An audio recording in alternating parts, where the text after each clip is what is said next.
All right. I agree with separate witnesses. All right. Separate motion granted, and I'll just ask counsel to just try to keep a lookout. But ours are gone. So.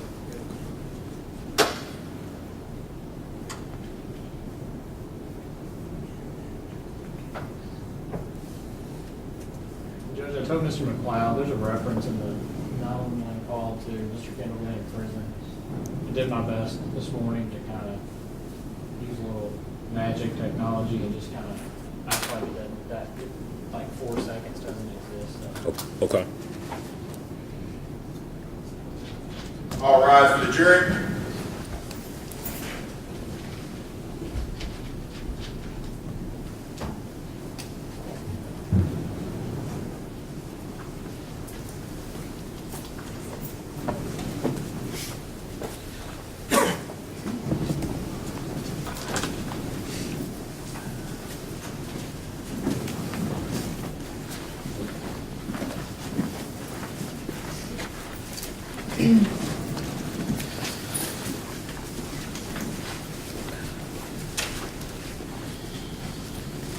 All the jurors are present accounted for, Your Honor.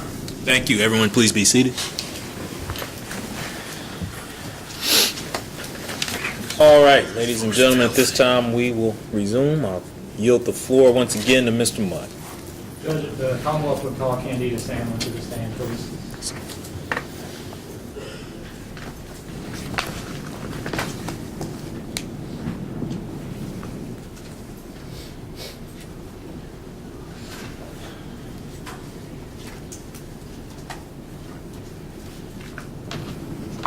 Morning.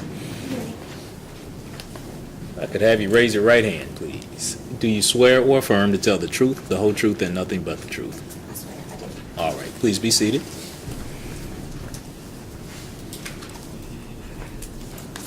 Mr. Mudd, you may inquire. Thank you, Judge. Good morning, Ms. Sandlin. Good morning. Speak into that microphone as you can so the jury can hear you. Good morning.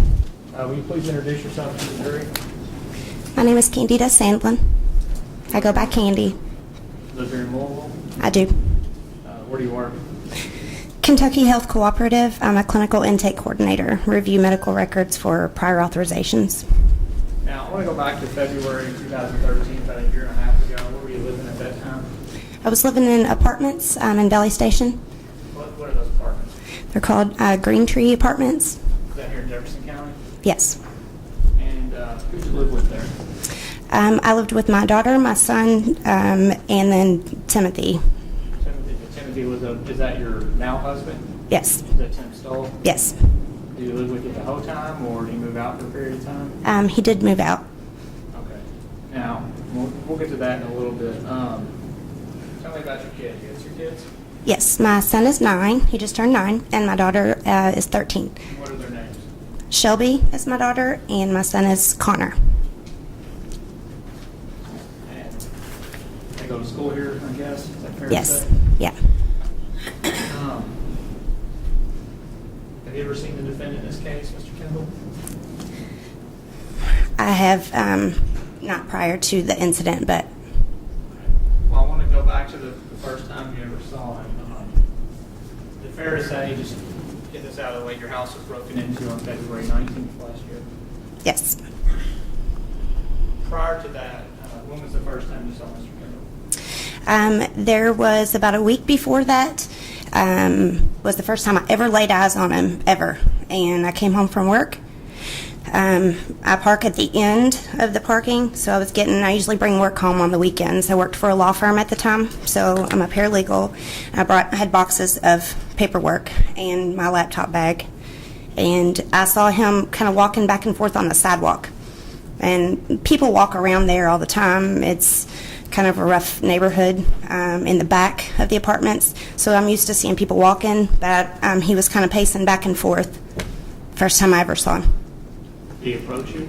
No, I kind of watched him, and we got to the sidewalk. It intervenes, comes and goes straight down, so I kind of met him at the sidewalk.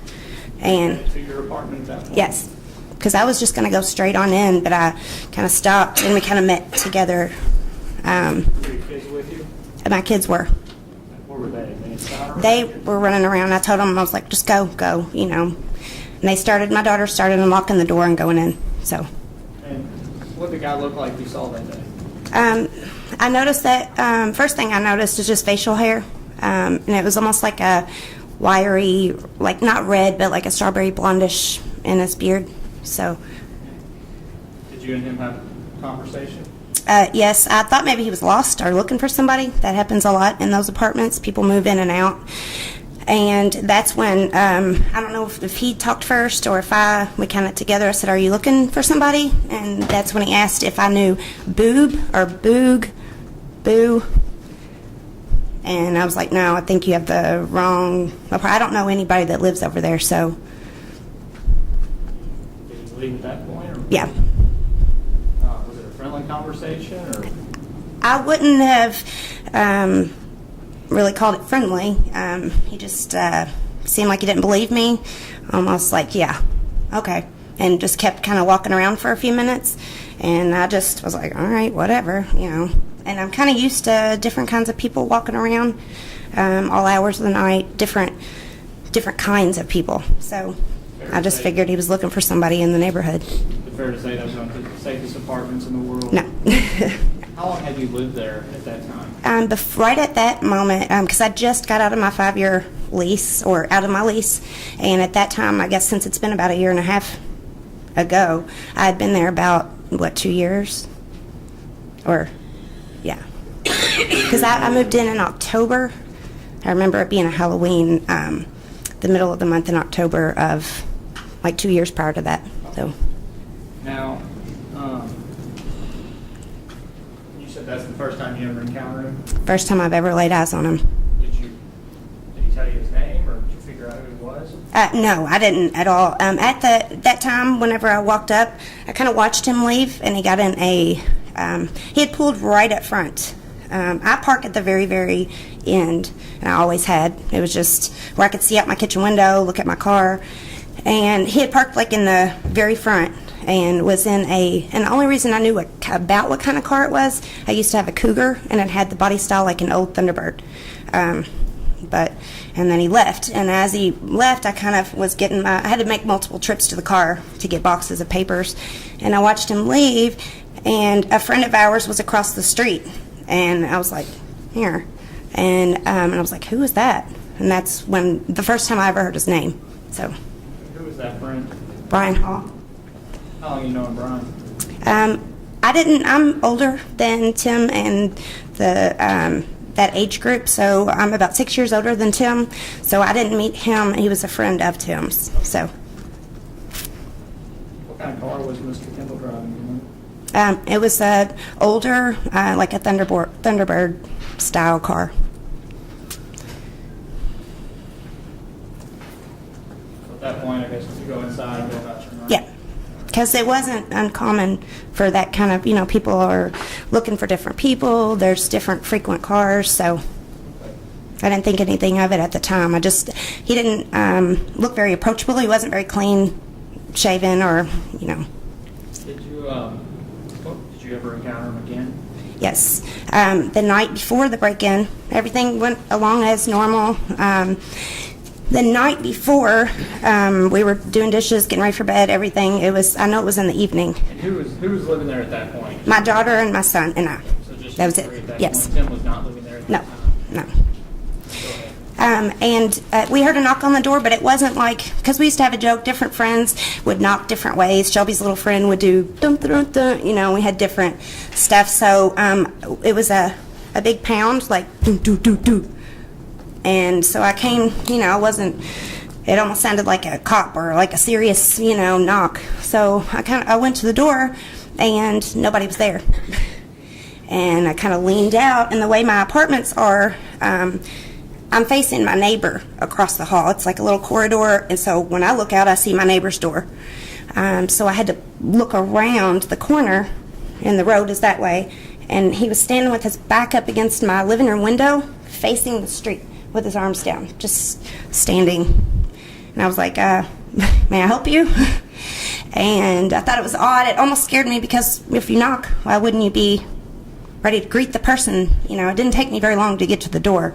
And he was kind of mumbly and just said, "Is Boob here? Boob Shug?"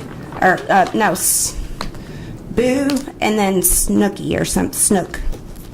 They were odd, very odd names. I've never heard anybody by those names. So What did you tell him? it's like, "No, I told you, you have the wrong apartment. I have no idea." I said, "It's just me and my kids here."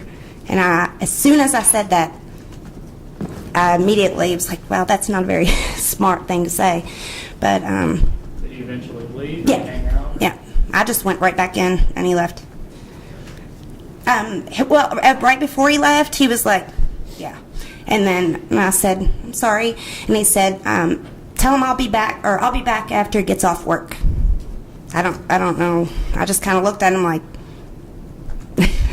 "You can come back, but there's nobody going to be here." So I'm sorry. Nickname and all? No, Berg, Snook, never. Snook, or whatever? And I've asked him, I said, "Did you ever even at middle school, anything?"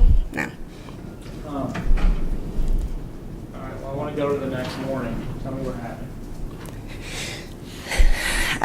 The next morning, as far as, Right after, Mr. Kendall had left, that was in the evening, correct? right. And then What happened the next morning? I went about my business. That's the day that I went on. Everything was normal. It was the nighttime. I mean, okay, he was there at the nighttime, that second time? Mhm. All right, well, I'm saying, tell me about what happened. The following next night? morning. Because it wasn't that night that, yeah. Okay, night, Okay. morning, whatever you want to Yeah. call it. Okay. It was my daughter and I got my son to sleep. He's a mama's boy. So I got him to sleep, and my son and daughter used to share a room, and they had twin beds in their room. My son used to sleep with me a lot, so still does. And so I would normally get him to sleep and either move him to his bed. I got him to sleep in our bedroom, and then I went on to the living room to watch TV, so I wouldn't wake him up, and had a bigger TV in the living room. So my daughter was asleep on the couch, and we slept kind of foot to head, so I kind of squeezed up there and laid on the couch with her. And yeah, I don't know what time it was. It was in the middle of the night, like 4 in the morning ish. We heard, and I'm a light sleeper, but I'm used to hearing noises in those apartments. We have a neighbor upstairs, neighbors, it's kind of loud. But I heard that same exact dun dun dun dun dun. Just those one time. And I kind of woke up. It was enough to wake me up, but it wasn't enough to, I was just like, hopefully they have the wrong house. They'll just go on about their business. They didn't knock anymore. And so I kind of closed my eyes and laid there and listened. And I didn't really hear anything. And the next thing I heard was glass breaking in my kitchen. I grabbed my daughter. She was still laying down, and she at that time sat up, and she was like, "Mama, oh my God." And we both leaned into each other, and I was like, "Just be really still, sissy, just be really still." And of course my son's in the bedroom, so I didn't know what to do. I knew somebody was trying to get in the house at that time.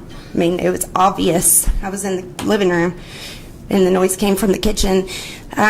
Later out finding out that it was a concrete chunk that got thrown through the window. And we sat really still. I told her to get kind of under the covers and just kind of squeezed her together. And while it didn't take long for him to get in, and he walked straight past and went to the hallway and flipped on the hall light.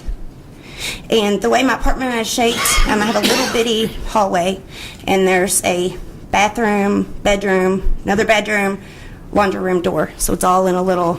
If you don't mind, could you draw pictures of that? How the Draw. layout is? Yeah, Have the witness step that's down. fine. Okay. You may step down. Okay.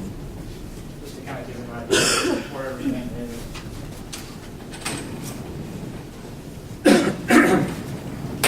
It's not going to be...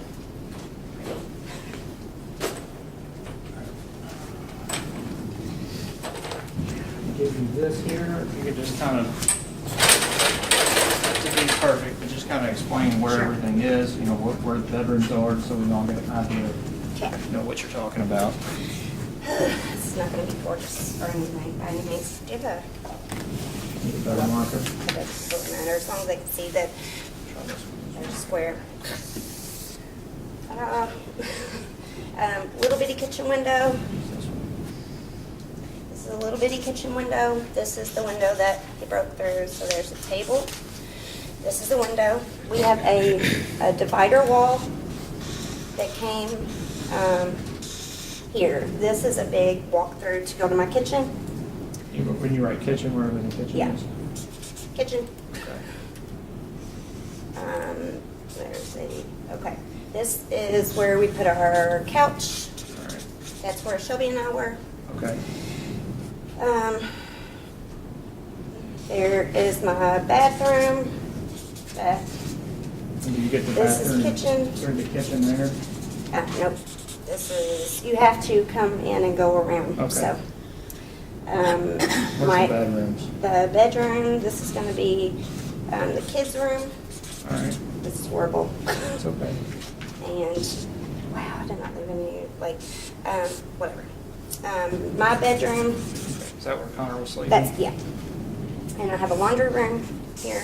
Okay. Laundry.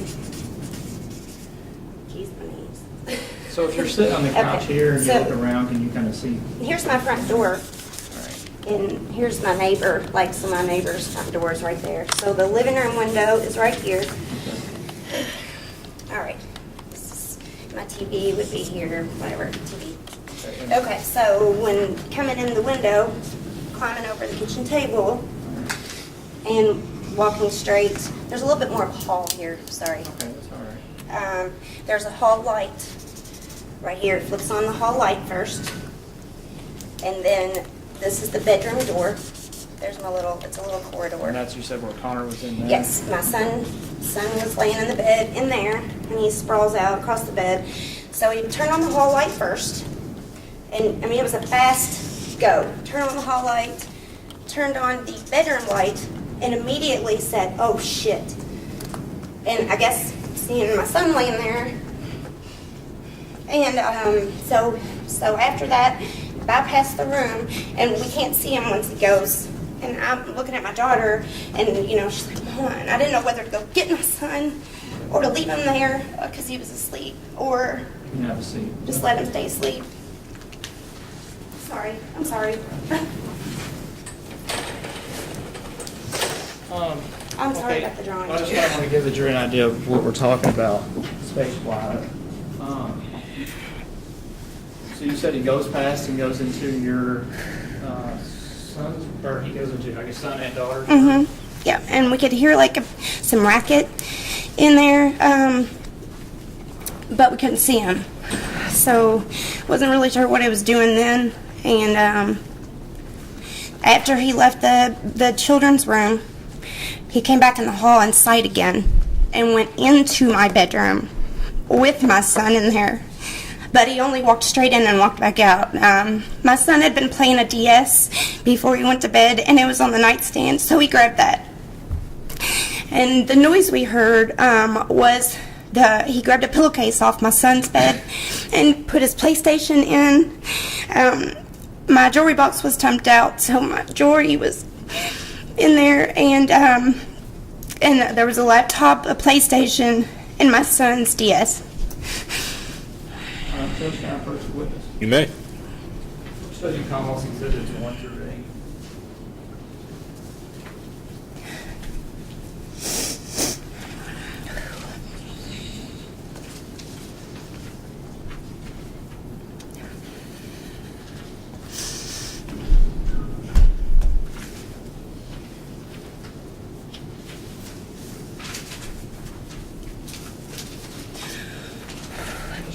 Photographs here. Let's have a look at Okay. these, please. Mm-hmm.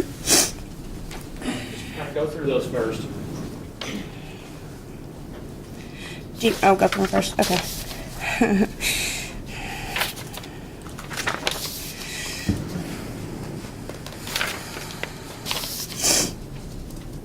Do you recognize those photographs? Absolutely. And do Yep. they depict your apartment that you're broken into? Yep. Judge, this time I moved to enter Ms. Comments exhibits 1 through 8. So, Nick. I want to talk about these a little bit.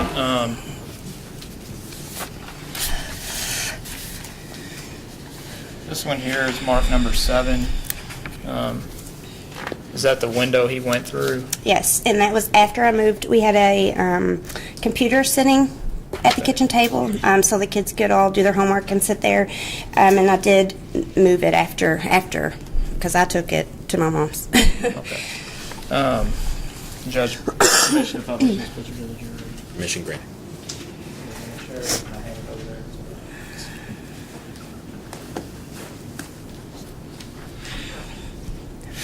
And the second one here, this is Coleman's Exhibit 6.